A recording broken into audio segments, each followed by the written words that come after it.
आशीर्वाद दिया भगवान ने, आगे बढ़े। एक और भक्त मिला, वो कौन है? कुब्जा है। कुब्जा वो कैसी है? कुब्जा वही होती जो कुरूपवान हो। कुब्जा वही होती है जो कुरूपवान हो।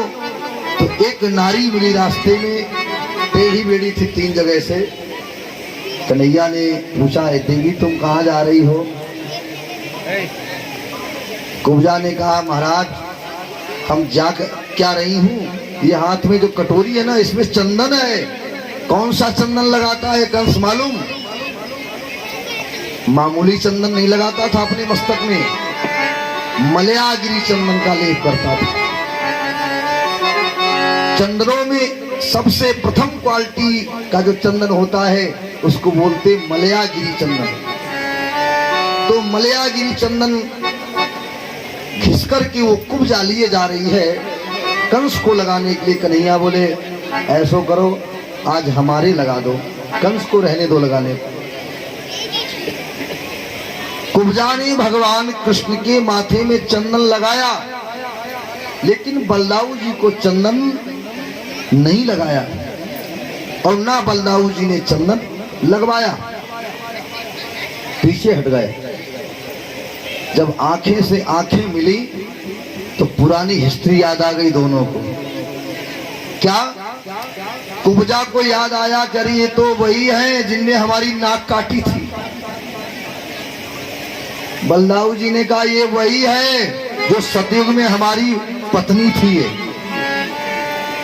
है बड़ी विचित्र कथा। ये कुब्जा त्रेता में शूर्पणखा हुई, रावण की बहन। लक्ष्मण ने नाक कान काटे, ये दुश्मनी चली आ रही है। और सतयुग में यही शूर्पणखा मालूम शेषनाग इन्हीं लक्ष्मण जी की पत्नी थी।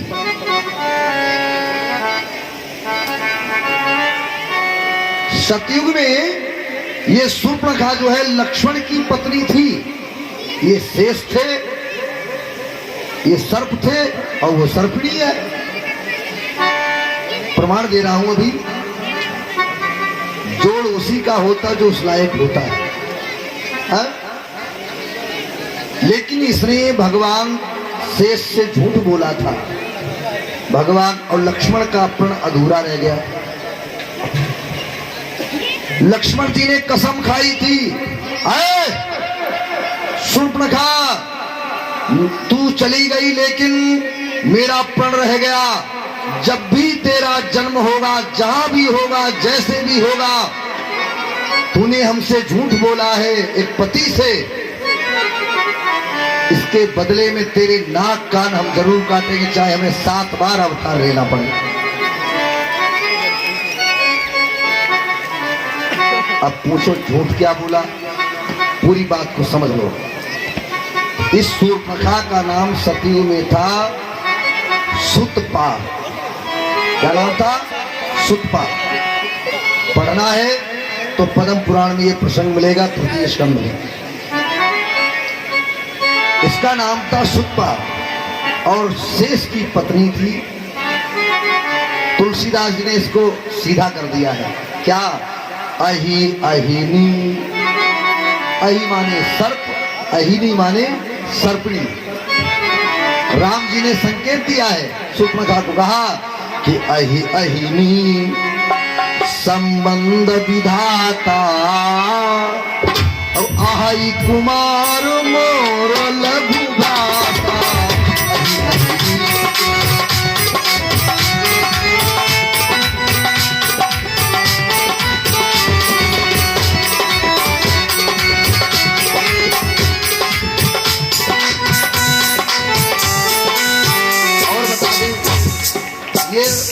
जो शूर्पणखा है, एक बार जंगल में लकड़ी लेने गई और रामचरितमानस के अंदर एक ऐसा पात्र है, उसके जैसा राजा आज तक भूमंडल पे दूसरा नहीं हुआ।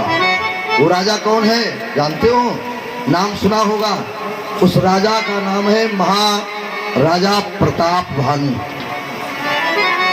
राजा प्रताप भानु के जैसा रामायण का कोई पात्र नहीं हुआ है दूसरा। इतना अच्छा राजा था प्रताप भानु। जंगल में शिकार के लिए गए। इस शेष की पत्नी ने देखा, आकर्षित हो गई राजा को देख करके, और प्रताप भानु से कहा कि महाराज मेरे साथ में विषय भोग करो और मुझे आपसे प्रेम हो गया है। प्रताप भानु ने कहा बेटी मैं राजा हूं, तुम कन्या के समान हो, ऐसा नहीं कर सकते हैं। तो यही झूठ बोला था। और त्रेता में ये शूर्पणखा बनी। तो शूर्पणखा ने आकर के राम जी से कहा कि तुम सब पुरुष न मोसम नारी, या संयोग विधि रचा विचारी। तुम्हारे जैसा पुरुष मेरे जैसी नारी दुनिया में नहीं है, ये सत्य है। तो यही पुरानी दुश्मनी इनकी चली आई। राम जी ने कहा सुनो शूर्पणखे, मैं आर्यावर्ती हूँ, आर्य धर्म का हूँ। भाई मैं तो शादी कर नहीं सकता हूँ आपसे। क्यों? हमारे पहले से पत्नी एडवांस में है कि है आर्य धर्म, है आर्य जाति, और व्रत एक नारी का करते हैं।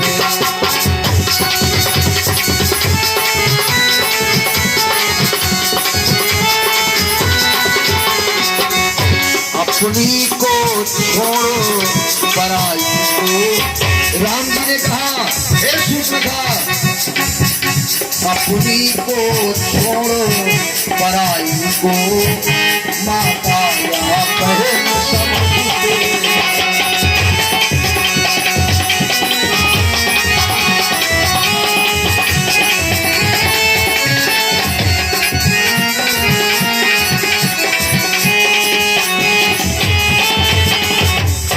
प्यारे सज्जनों, आज राम जी ने शूर्पणखा को समझाया, लेकिन कहा अहि अहिनी संबंध विधाता, आही कुमार मूल। लक्ष्मण जी के पास चले जाओ, वो विवाह कर लेंगे, वो खाली है।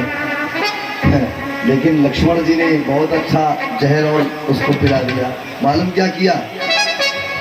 एक तो आग जल रही और दूसरे घी डाल दिया ऊपर से। जाते जाते लक्ष्मण जी ने कहा आइए माता जी प्रणाम। शूर्पणखा बोले हम आई शादी करने, अभी हमसे अम्मा कह रहे हैं। ये कौन सा रिश्ता है भैया? न हमारे गांव का है, न देश का, न जिले का, न शहर का, न तहसील का, और ये माँ और बेटे का रिश्ता कैसे हो गया? लक्ष्मण जी ने प्रश्न किया शूर्पणखा को। कहा ये माँ बेटे का रिश्ता कैसे? शूर्पणखा बोले सुनो ए वनवासी राजकुमार,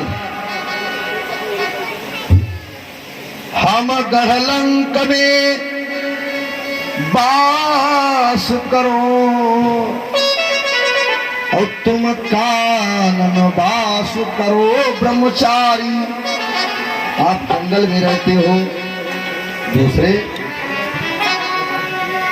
गर्भ धरे कि न मातु तेरी, और नहीं दूध पिलाए कि हो महतारी।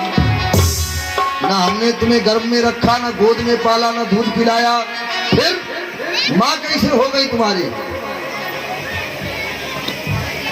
मात को ना तू बताओ मुझे, यही कारण भई तुम्हारी महतारी। लक्ष्मण जी ने हाथ जोड़े कहा सुनो अच्छा, गर्व धरे कि न माँ तू मेरी, और नहीं दूध पिलाए की हो महतारी।